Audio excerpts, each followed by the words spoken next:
In the south of China, hidden among the hills of Hunan province, sits the village of Puwei with just 200 inhabitants. It is here where Nüshu, or women's book, is thought to have been born. Nüshu is a unique and once secret language system created by and for women. It has almost disappeared.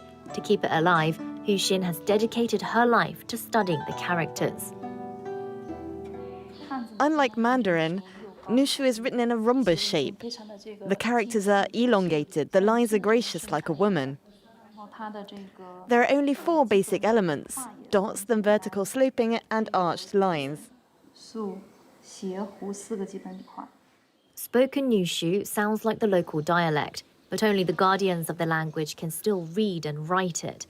Authorities confer this title to the rare women who still practice Nüshu, and Huxin is the youngest. It's precious heritage which has been passed down from older generations of Nüshu guardians. I too hope to pass it on to future generations. Nüshu is more than just a writing system, it's also a culture, with traditional songs and embroidery techniques. Local authorities preserve Nüshu craft at this museum. Some 100,000 visitors stop by every year. They wrote on small objects that were easy to transport up their sleeves, for example, on these fans. In this rural region, women didn't learn how to read and write Mandarin. Thanks to Nüshu, they could discreetly pass on messages to each other. They wrote on small objects that were easy to transport up their sleeves, for example, on these fans. The notes were private. When discovered, they were supposed to be burnt or buried along with their authors. Original examples such as this book are extremely rare. Here it reads, "My sister is married. She no longer lives with us. It will be difficult to see her again." According to tradition, married women were only allowed to leave their homes for special occasions. The women's words reveal their collective suffering, but also their solidarity, a cornerstone of Nüshu culture. Huxin and Huyanxin are not related. They have a 50-year age gap, but they're like sisters, linked by a vow of friendship. The older woman was taught Nüshu 80 years ago by her grandmother. Once she taught me how to write it, I could teach it to my friends. We were very careful not to talk about our writing in public. The boys didn't know.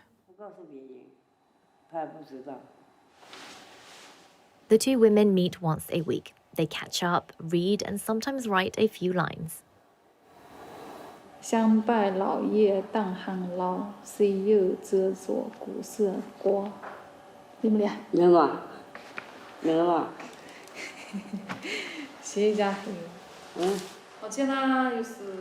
For Huxin, learning Nüshu was life-changing.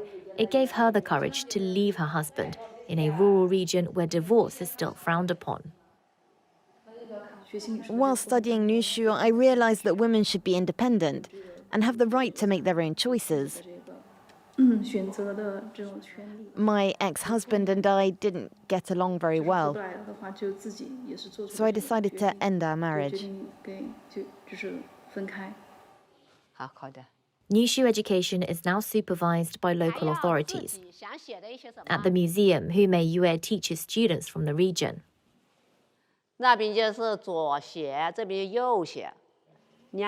At 60 years old, she hopes to find an heir to take up the mantle.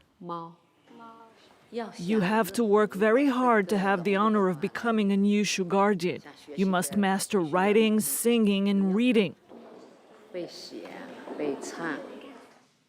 For these young girls, learning Nüshu can be difficult. It's not as easy as Mandarin characters, and even though I live here, I don't speak the local dialect very well, so the songs are difficult to pronounce. These days, the writing system is no longer a secret, but it is still on the verge of extinction. Only 6 Chinese women are still considered to be the guardians of Nüshu.